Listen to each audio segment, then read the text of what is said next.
Corbynmania is running wild.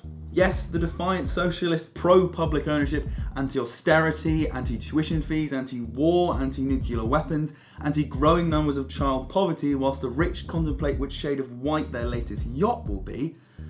Corbyn is the next leader of the Labour Party. Wait, what? Depending on what publication you read, we're either on the verge of political nirvana, or Comrade Corbyn will have us toiling the fields until our deathbeds. Okay, so history shows us that socialism is flawed. But in a world where 1% of the population owns 90% of the wealth, capitalism isn't working either. In today's world of cash for headlines, propaganda rules. So what can we really believe? And wait, who the hell is Jeremy Corbyn? After working his way through various union and council positions, in 1982, Jeremy Corbyn was selected as the Labour candidate for Islington North. A year later, he would win the seat and has held it ever since. In Parliament, Corbyn has fought against the Conservatives and even his own party, fighting for equality, social justice, world peace, and pretty much anything logically good. Essentially, Corbyn represents an integral part of Parliament, compared to the careerist politicking of the rest of the Commons. For example, most Labour MPs toed the party line and voted in favour of the frankly illegal Iraq War, whereas Jeremy Corbyn voted firmly against it and still challenges its validity to this day. Corbyn is an activist amongst bureaucrats. Bureaucrat, noun, an official in a government department, in particular one perceived as being concerned with procedural correctness, at the expense of people's needs. For this, he's beloved by many for being one of the few MPs still fighting the good fight, whilst for the same reasons his views are so radical that he's incapable of taking any senior government position and is totally unelectable. But what is a radical? It was said during the fight for women's rights that the suffragettes were radical. And who was that guy that everyone said was a radical and a terrorist? Oh yeah, Nelson Mandela. Mandela fought for peace and equality, became president, and now he's got a statue in Parliament Square. Radical worked for him. So for 32 years, Jeremy Corbyn has been forced to the fringes of politics. Until now. So what's changed?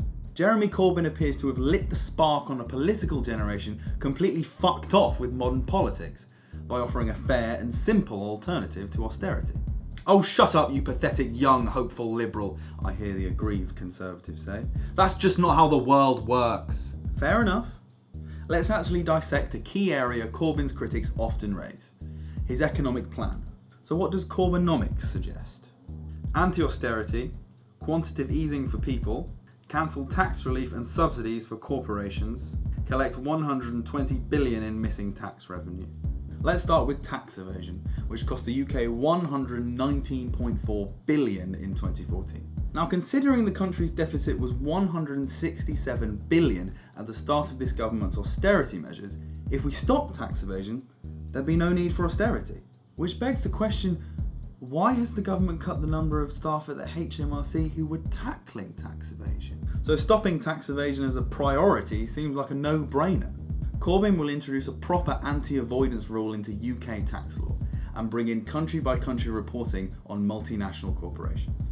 He plans to reverse the cuts to staff at HMRC investigating tax evasion, so we'll be able to at least afford their wages. Regarding those tax reliefs for big corporations, Corbyn wants to strip them, stating, "Another option would be to strip out some of the huge tax reliefs and subsidies on offer to the corporate sector.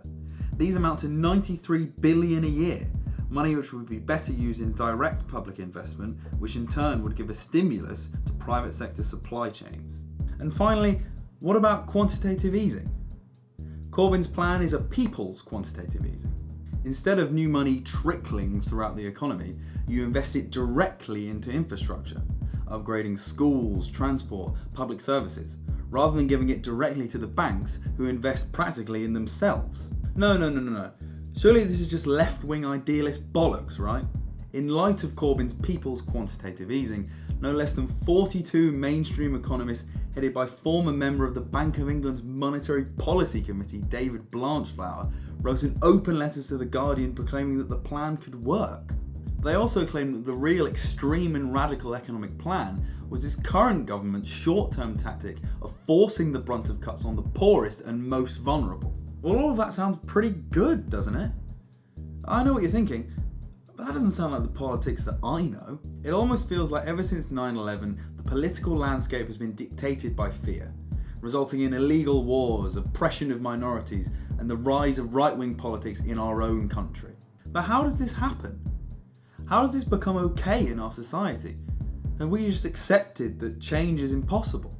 Are we just accepting that politicians are our lords and masters when they actually work for us? Politicians are useless has become so ingrained within our society that it's expected, and more importantly, accepted. In turn, this disengages a society from the thing that actually runs it, allowing them to get away with quite literally murder. Over the course of this Labour leadership campaign, that blissful ignorance seems to be thawing.